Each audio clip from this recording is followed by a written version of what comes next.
Obéissance, le pont entre où vous êtes et où Dieu veut que vous soyez. L'obéissance est ce qui se tient entre nous et notre délivrance, notre guérison, notre but, notre destinée. Nous n'aimons pas toujours en parler, mais la vérité, c'est que nous sommes là où nous en sommes aujourd'hui à cause de notre obéissance ou de notre désobéissance. Ce n'est pas le destin. Ce ne sont pas simplement les circonstances.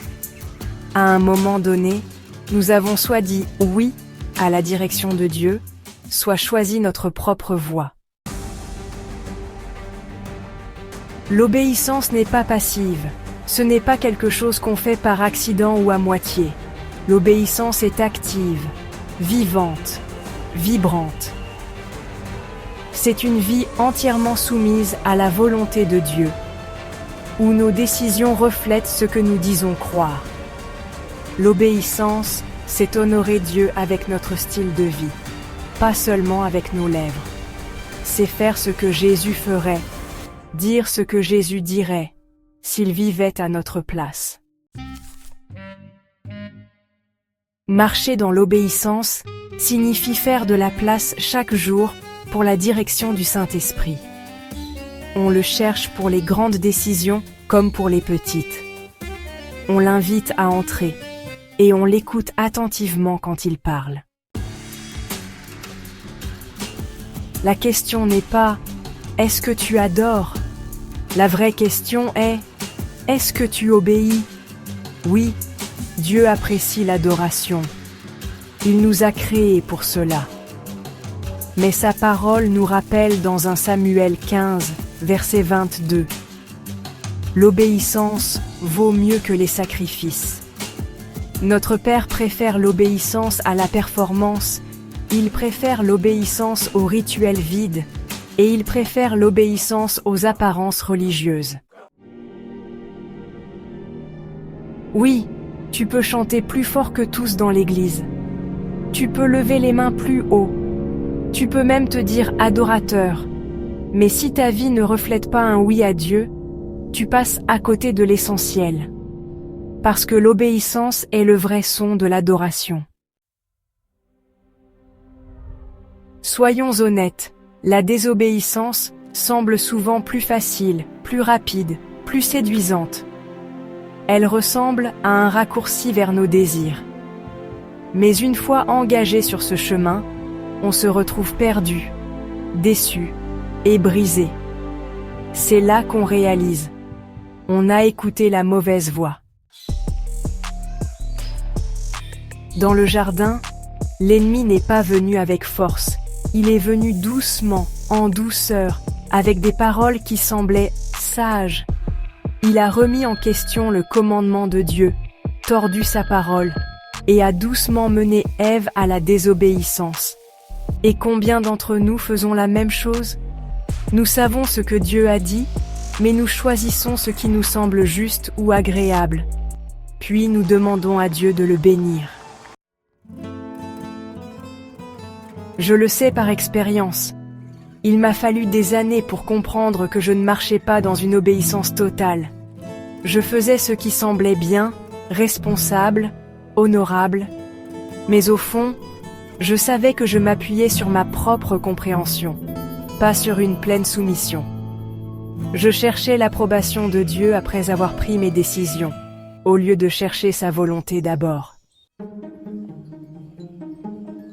Aujourd'hui, je sais que ça ne fonctionne pas comme ça. Je suis encore en croissance. J'apprends encore à vivre une vie qui plaît à Dieu, pas à moi, ni aux autres. Peu importe ce que j'ai fait ou ce que je veux faire, la volonté, le plan et le dessein de Dieu sont ce qu'il y a de mieux pour moi. Et je suis si reconnaissante de savoir que Dieu détient le but de ma vie, pas les gens, même pas moi.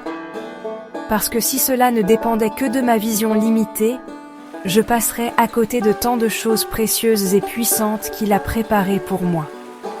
Un défi pour toi aujourd'hui. Y a-t-il des domaines dans ta vie où tu as retardé ton obéissance?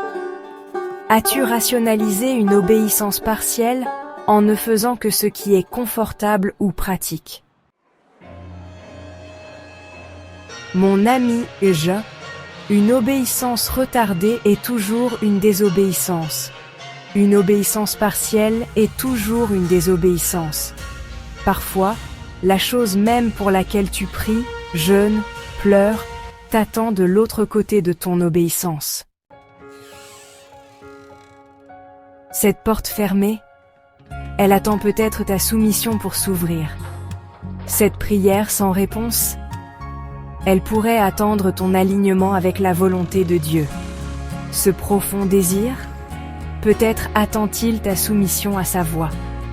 Et si Dieu n'attendait que ton oui aujourd'hui, l'obéissance ouvre la voie. Obéir n'est pas toujours facile, mais c'est toujours payant. Quand nous obéissons, nous marchons dans l'alignement avec le meilleur de Dieu. La clarté vient, la paix nous suit, le but nous trouve, et la joie déborde, même au milieu des épreuves.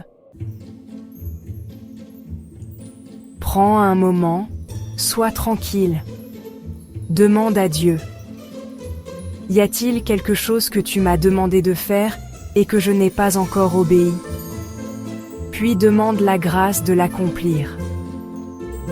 Parce que plus vite nous disons oui, plus vite nous entrons dans ce que Dieu a déjà préparé. Nous sommes là où nous sommes à cause de notre obéissance ou de notre désobéissance. Laisse aujourd'hui être le tournant.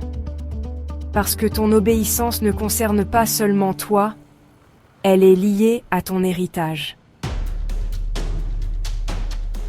Et quand tu choisis l'obéissance, ne regarde pas en arrière, regarde en avant. Ton oui pourrait libérer ta réussite, mais aussi la liberté de quelqu'un d'autre. Ton obéissance pourrait changer ta vie, et en même temps, transformer une génération. Regarde autour de toi, réfléchis. Es-tu là où tu es aujourd'hui à cause de ton obéissance à Dieu ou à cause de ta désobéissance? Si c'est l'obéissance, je me réjouis avec toi. Mais si c'est la désobéissance qui te bloque, sache ceci. Tu as le pouvoir de tout changer, avec un simple oui à Dieu. Il suffit d'un seul pas vers l'obéissance, et regarde ce que Dieu fera.